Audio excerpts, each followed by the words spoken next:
On the day I was suddenly ordered to go on a business trip by my boss, I squeezed in time amidst work to drop off my luggage at the hotel where I'd be staying. It was there I saw something I couldn't believe. Why? Why is my husband here? And why is he with her, holding hands so firmly? Seeing their hands clasped together, my mind went blank, but at the same time, I understood. I was betrayed by the people I trusted.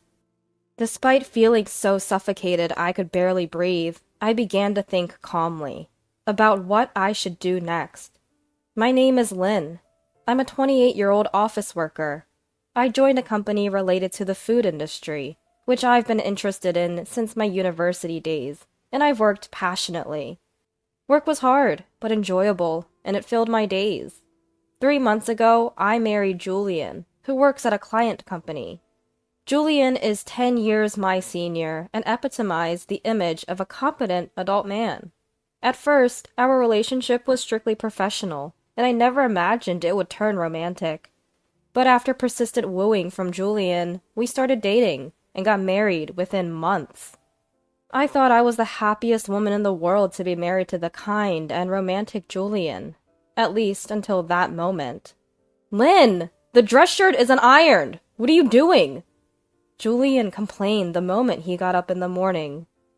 I did iron it, though," I replied in a fluster, and Julian sighed as he looked at me. "What part of this is ironed? Aren't you embarrassed to make me wear such a wrinkled shirt?" He showed me the shirt, pressing his point. I examined the shirt he handed me and said, "I thought I ironed it properly. I'm sorry. I guess I'm terrible at ironing." And I apologized for now. But the shirt didn't seem to have any wrinkles. It looked properly ironed, and I felt unsettled. "Shall we send them all to the cleaners from now on?" When I suggested that, Julian replied, "Dry cleaning? That's a waste of money. If you do it yourself, you can save. Don't try to take the easy way out." He ended the conversation and had me iron the shirt again.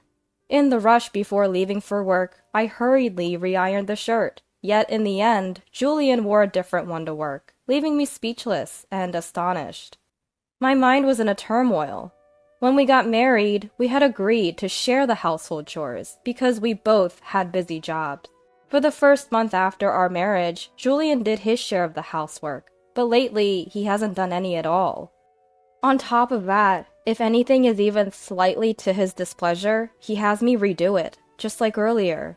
I've asked him several times to help with the chores. Even a little would do, but "My work is hard. As a wife, it's natural to take care of all the household chores for your husband." That's what I was told. Despite having a busy job with overtime, it's hard to manage all the household chores by myself. Compared to Julian, I barely travel for work, but all jobs have their hardships. It's not really something to compare. That's all I wanted to say. But I didn't want to start a fight and create a hostile atmosphere, so I held back. Julian? He seemed to have changed. I thought so, at least. The Julian I knew was kind, never mean-spirited.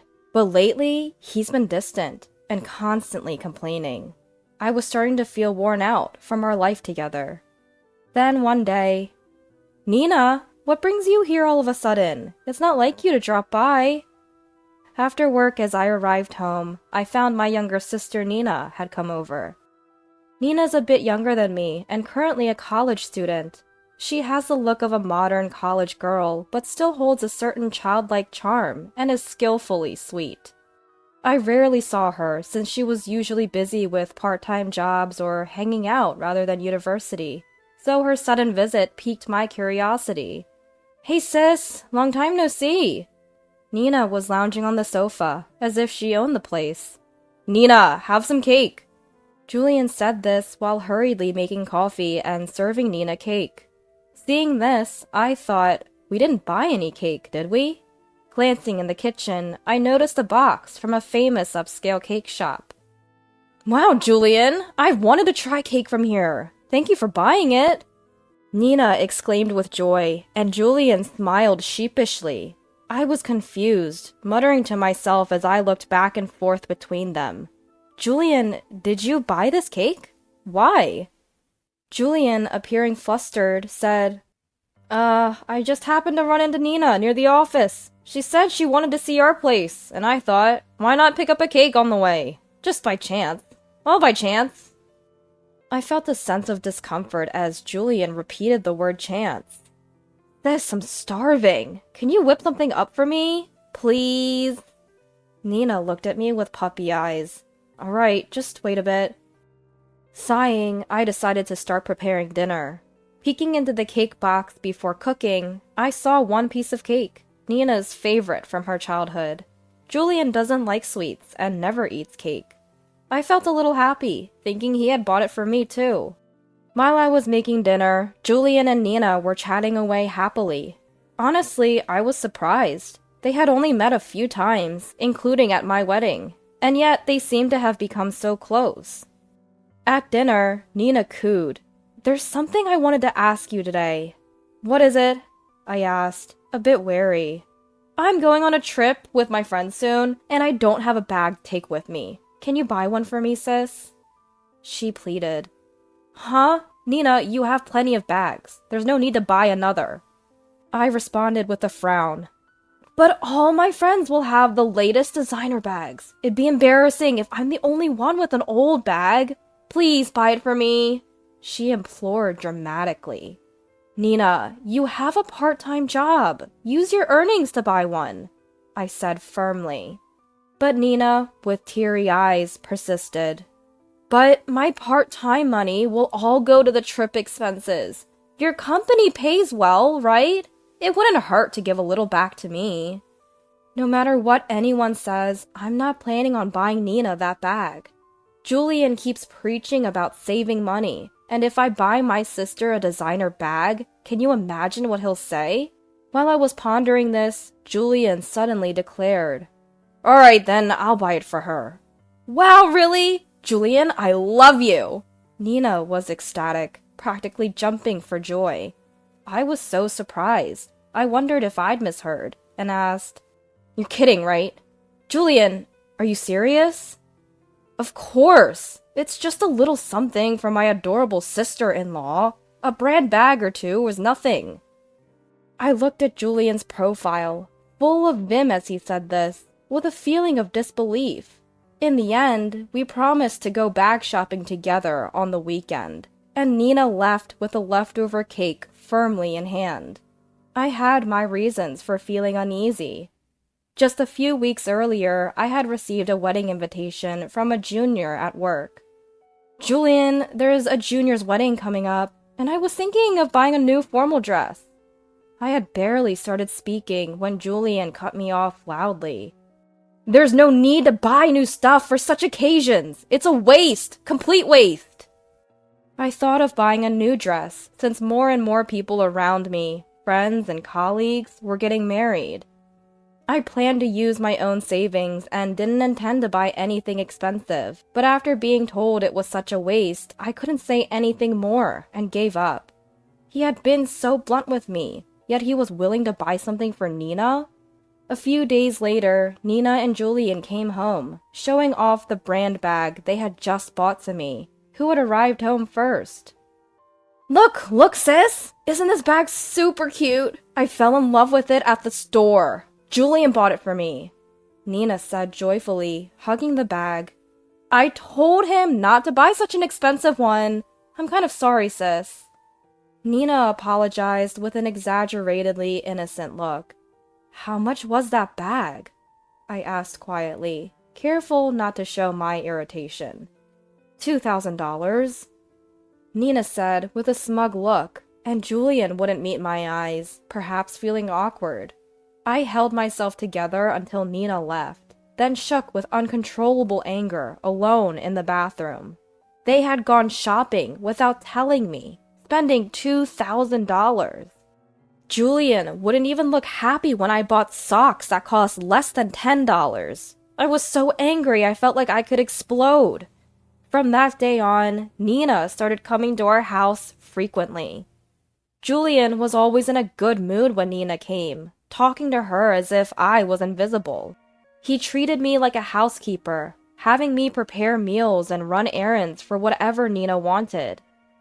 One night, at my limit, I told Julian, "I'm going to ask Nina to stop coming over for a while." "Why? Nina looks forward to hanging out here. It would be cruel to say that." Julian retorted, "It's cruel, but when I come back tired from work and have to cook for Nina, do the shopping, it's tough. You two just chat away, but I get complaints about my cooking and have to redo it. Plus, ever since Nina started coming, it's been costing us so much. Julian, you always talk about saving when it's just the two of us. But with Nina, you buy her anything. Julian, something's not right." I finally spilled what was on my mind. Julian, with a smug smile, said, "Are you jealous of Nina? That's so unattractive. I'm just being nice to her because she's my sister-in-law." With that, he left the room. Even after Julian's words, I told Nina that her frequent visits were becoming a problem, so our house was peaceful for a few days. Then trouble struck at my company. My boss said I needed to go to the site immediately to deal with it. I hurried home to get ready, texted Julian about the sudden business trip, and left. When I arrived at the site, things were hectic, and since I had to stay overnight, I went to drop my bags at the hotel. That's when I saw two people laughing and holding hands at the hotel entrance. It was my husband and my sister Nina, looking every bit the happy couple. They didn't notice me and went into the hotel, seemingly checking in, and they didn't come back out. I was dumbstruck, forgetting to even breathe. Was what I just saw real? I couldn't trust my eyes, so I called. "Hello, Julian? Where are you? What are you doing?" I asked with a trembling voice, and he snapped.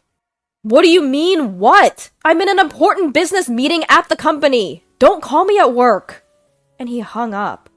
Just before the call ended, I heard Nina's cloying voice in the background. "Who's that? Come back soon!" I knew everything then. I didn't go into the hotel. I went back to the job site and tried to focus only on work. After finishing the day's tasks, I booked a room at a different hotel and was in a daze for a while. My mind was spinning with questions of why and what this meant. I called someone to make sense of my jumbled thoughts. While sharing everything, I gradually started to calm down. Then I made several more calls, resolved to clear everything up the next day. Early the next morning, I went to the hotel where I had seen my husband and Nina, and everyone was already there waiting for me. My in-laws, my parents, my brother, and my uncle. Despite the early hour, they had all come after my call the day before. I called Julian. "I know everything. Come out to the hotel's front entrance, now." Minutes later, Julian came out alone, looking flustered, and was surprised to see everyone there, not just me. My brother Trey simply said, "Take us to Nina's room." Without a word, Julian led us there. When we opened the door, there was Nina, nonchalantly lying in bed in her underwear. Seeing us, she wasn't the least bit ashamed, and sleepily asked, "What? What's going on? Why is everyone here, including my brother and uncle? What are you two doing?" My voice shook. "Oh, come on, sis. You know what's going on, right? Sorry, okay?" Nina said with a smile. Suddenly, Julian turned to everyone and began to deeply apologize. "I'm so sorry. It's all my fault. Nina didn't do anything wrong." "Julian, what have you done?" Jeffrey, my father-in-law, stared at him in disbelief. "Lynn, sorry, but this isn't what it looks like. We were just..." Julian kept apologizing. "Just what? You were cheating with Nina, right?" I said, my voice still trembling. "What are you doing to my sister? You're just kidding me!" My brother was furious, grabbing Julian by the collar. "Stop it, big brother!" If I hadn't intervened, my brother looked ready to punch Julian. Amid the tense atmosphere, Julian made a shocking statement. It's not what you think. Nina and I truly love each other. It's real love. We just met late, but our love is pure. It's a noble love. Don't reduce it to mere infidelity. Julian's declaration was met with my brother's incredulous response. What? Are you serious? Cheating is cheating. Julian, you just married Lynn. How could you do this? Don't be stupid. Apologize. Jeffrey held Julian's head down, pressing for a deeper apology. Mother-in-law Cassie also apologized profusely. I am so sorry for my son's behavior. Julian, explain yourself properly. How can you claim it's true love when you hurt my precious daughter? What is Nina thinking? What do you plan to do now? My dad was openly furious, but Julian confidently said, I really do love Nina. No one can tear us apart. I'm sorry, Lynn. Please give up on me and let's divorce. I'll build a happy home with her. Right, Nina? I was speechless, stunned. Then Nina, who had been silent, blurted out, That's so annoying, and continued, It's not like it's true love or anything. I was just with Julian because he said he would buy me stuff. What? Nina, you said you truly loved me, right? Julian clung to Nina, but she calmly replied, I meant I loved the stuff you bought me, and I already have a boyfriend at college. Right then, Nina's phone rang. Oh, my boyfriend wants to meet. Gotta go. Bye-bye. She dressed quickly and left. We were left speechless. Nina? With the supposedly true love Nina gone, Julian stood there, dazed.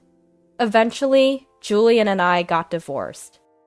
After marrying me, it seems Julian randomly visited a cafe where Nina worked part-time, fell for her sweet, affectionate demeanor, and started visiting frequently to date her.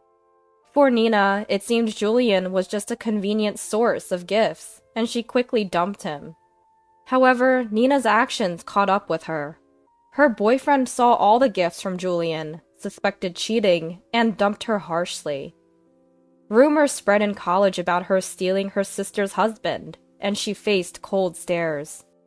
I demanded compensation from Julian and Nina.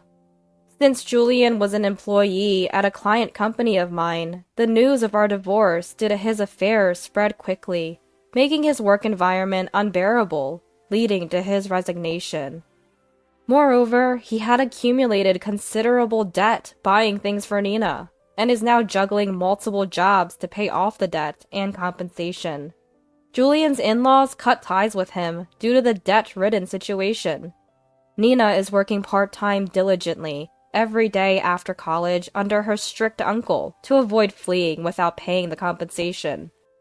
My parents and brother have completely cut off contact with Nina. As for me, I never expected Julian to be that kind of person, but I'm relieved we separated early.